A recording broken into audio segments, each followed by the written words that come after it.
Sinabayan ng kilos protesta ng ilang grupo ang pagdiriwang ng Ninoy Aquino Day. Hindi raw sila papayag na maamyandahan ng konstitusyon kung magre-resulta ito sa pagpapalawig ng termino ni Pangulong Noynoy Aquino.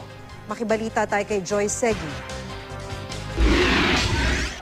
Kami po ay mga biktima ng karapatang pagtao. Nagprotesta ang grupong Selda sa mismong tapat ng bahay ng mga Aquino sa Times Street sa Quezon City. Sigaw nila, sayang daw ang naging laban at pagkamatay ni dating Senador Ninoy Aquino. Kung tulad ni Marcos ay magiging isang diktatura ang pamumuno ni Pangulong Noynoy Aquino. Tinawag nilang smiling dictatorship ang patago umanong panunupil ni Pinoy. Itinuturing naman nilang fiscal dictatorship ang kanya umanong lantad na pambubuli sa Korte Suprema. Kasunod ito ang mga naging pahayag ni Pinoy tungkol sa pagiging bukas niya sa pag-amyenda sa konstitusyon. Atas! Agad namang rumisponde ang mga pulis at nagbarikada. Ilang sandali pa, sunod naman dumating isa pang grupo ng Sanlakas at PNP.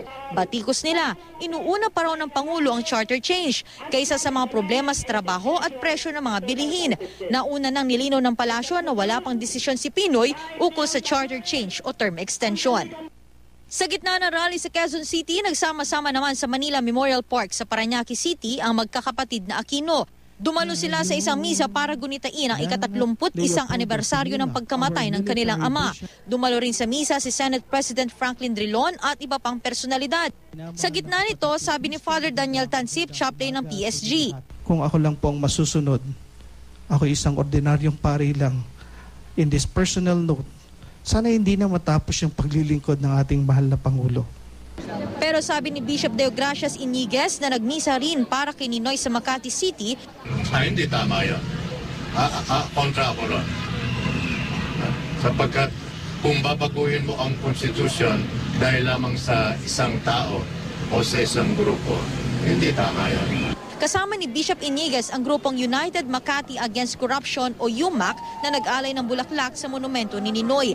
Sa NAIA Terminal 1 naman, isang misa rin ang inialay bilang paggunita kay Ninoy. Matapos ang misa, pinangunahan ni Vice President Jejo Marbinay ang pag-aalay ng bulaklak sa tarmac kung saan mismo binarilan dating senador.